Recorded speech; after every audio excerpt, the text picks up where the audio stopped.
Hi everyone, this is Gelli Makes. I hope you're all doing well. Just back with another video, this time with an idea inspired by Kim Herringe, and we're going to create like a landscape using our gel plate and some masks, and then using a sort of paper masks and also a mask from Stencilgirl as well to create the effect of light falling onto the mountains. So what we're going to do first job, so we've got our mask, we've got our gel plate, we've got some Dina Wakley acrylic paints there. Just going to grab a little bit of washi tape as well, because what I need to do is sort of register in the same position each time. So I'll show you what I mean by that. And so this is the Longwood Florals mask, L675 by Stencilgirl. Now I get all my Stencilgirl stencils from a shop called Stampers Grove in the UK. They have one of the biggest selections in the country, over 800 masks and stencils from Stencilgirl. Obviously in the States you can get them direct from Stencilgirl themselves. Absolutely love all their stencils. They're also beautiful, very detailed and quite unusual as well, a lot of them. So what we're going to do first of all then is we're going to get our card that we want to print onto, and I'm actually going to tape it down with some washi tape so that when we come to print, do a pull for a second time, it will actually you know, pull in the same position. I haven't got one of the positioners. I know Gel Press do one, and you know, they are available as plastic versions out there, but I have a friend that's actually making me one out of wood and plastic, so I'm just using this method until I manage to get that off him. So very grateful to him for doing that. He's very talented with woodwork, so that's good for me. And what I'm going to do is just lay some washi along the sides, so kind of when I go back in I can just put it in exactly the same place like that, so you know it's registering the same each time. Good. I'm just going to draw where my plate is on here in case it moves, just to make life easier, or the corners to line it up with anyway. There we go. Right, next stage then is we need to make some masks for our plate, and what we're going to do is sort of start coming down with our masks. So we're going to tear some mountains.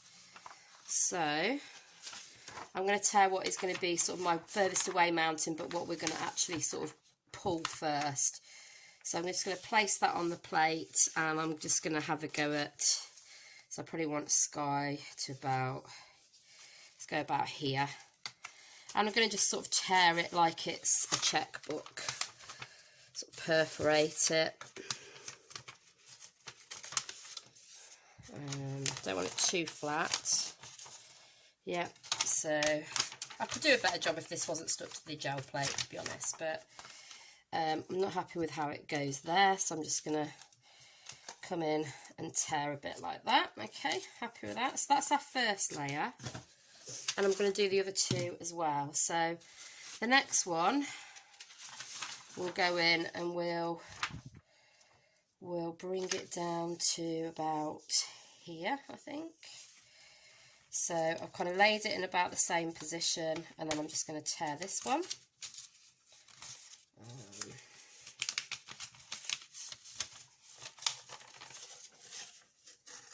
Now, that's not the best way to tear. I'm going to take that one off, because can you see how it's sort of, if I put it really close to the camera, it's kind of, the way it's torn, because I haven't perforated it that time, it's actually kind of weakened the paper, and it's got a thinner layer there. And the problem with that is that it's going to allow your acrylic paint to bleed under there a bit easier, so we don't want that, so I'm going to get rid of that piece. Second layer, then we're going to come back in, go to about the same place at the top, and so I'm going to move it away from the plate this time and just do it. So I'm going to come in about here, and let's just pop that over the top for a minute. I'll do it on here. It's easier to perforate. And then we'll tear another sheet, which will come down about here. So first, second, third, because obviously they graduate from the top, don't they? So your closest to mountain is your one that's got the longest piece of paper, if you do it that way. Okay, so first thing we're going to do then is we're going to lay a layer of buff down on the plate. Now you could just pick, this is just going to be sort of like for the background sky, you could pick any colour you want to. But if you are using a mask, this colour will show through. So if you want that sort of dappled light effect like I'm going to achieve, then you need a lighter colour. Okay, and then what we're going to do then is we're going to lay down our first mask, remember, so pop that at the top. And then we're going to use more mineral than marine. A little bit of marine. More mineral, in fact that's probably enough. And we're going to bring that down. And you're basically using the lighter colour in the background. The foreground will be the darker colour mountain. Remove the mask. Now this is very important because if you don't and you leave it on, when you come to do your print, that paper at the top will get stuck on your original pull on the left there. So what I'm doing now is I'm bringing in my Stencilgirl mask and I'm laying it down so that none of it sort of interrupts the silhouette or the edging of the mounting, because I want that to be quite crisp. Press it over the top.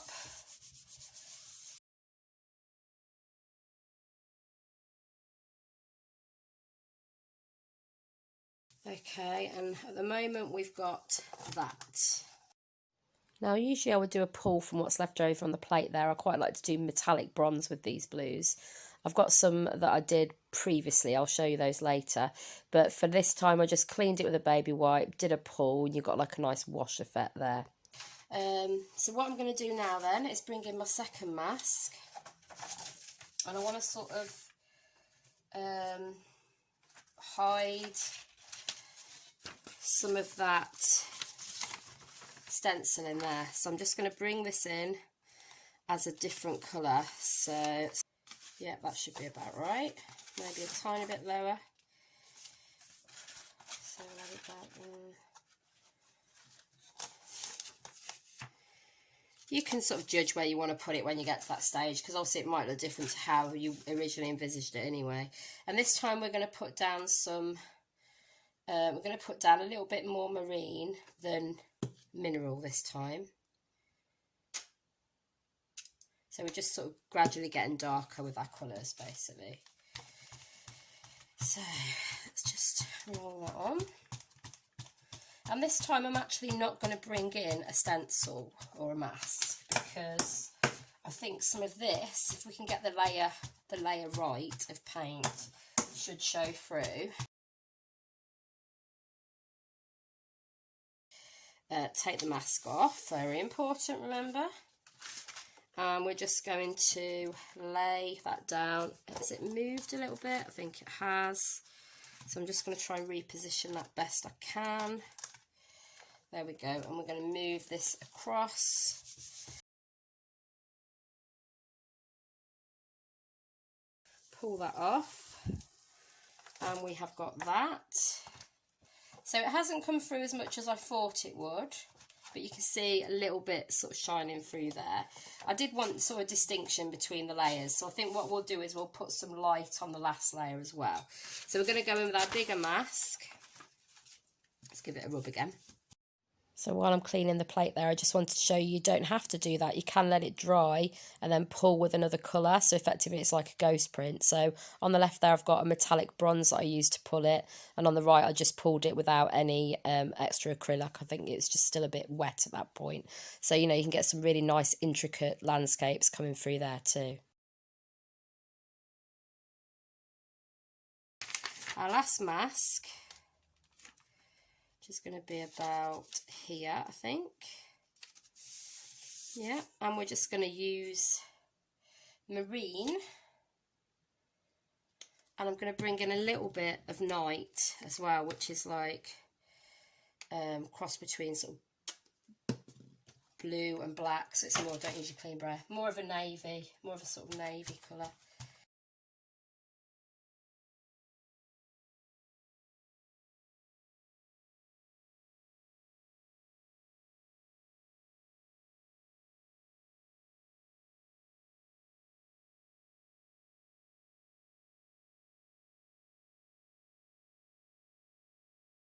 and we've got this print basically. So what I'm going to do to kind of add a contrast through the layers, because we've got dark stenciling, well, dark mask there, lighter mask there.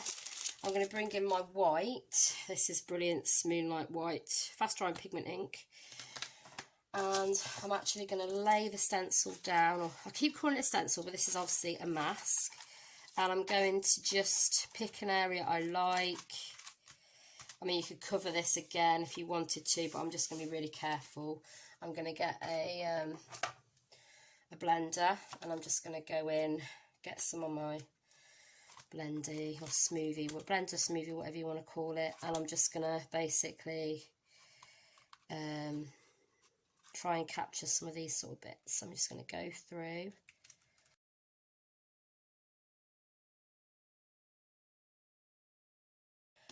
And I kind of like, you know, I kind of thought this would look like either ploughed fields on mountains, or it's like, you know, we're catching dappled light maybe.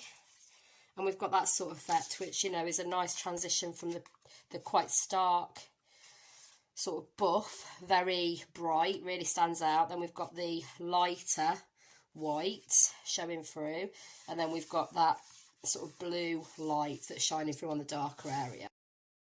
Now, as I look at this, I know we talked about dappled light falling onto the hillside, but it really does make me think, especially the sort of furthest away mountain, that top layer, makes me think of the hill carvings that we have in the UK. Across the country, we've got quite a few white horse carvings. So basically the land has been carved out and it's been filled with chalk to create these beautiful white horses on the hillside that really stand out for miles. So that's given me an idea to maybe use this in the future, recreate the landscape and use a horse maybe as one of the layers, just to, you know, draw reference to that. So I do hope you've enjoyed this tutorial, guys, and you can take some inspiration from it. Please do leave me any pictures in the comments that you create yourselves, and give it a like if you've enjoyed it. That helps spread it around YouTube a little bit more. And if you are new to the channel and you'd like to see more, please do consider subscribing. Top left there is my profile picture. If you hit that on the bell and all notifications, that will let you know whenever I've got a new video coming out. I do a lot of work on gel plates, and I also do a lot of alcohol ink work. So there's lots more to come. Bottom left there is another video that I think you might like. So if you go and check that one out and have a browse around. So have a great week crafting, guys. Put lots of love out into the world. Take care of yourselves, and I'll see you in the next one. Bye for now.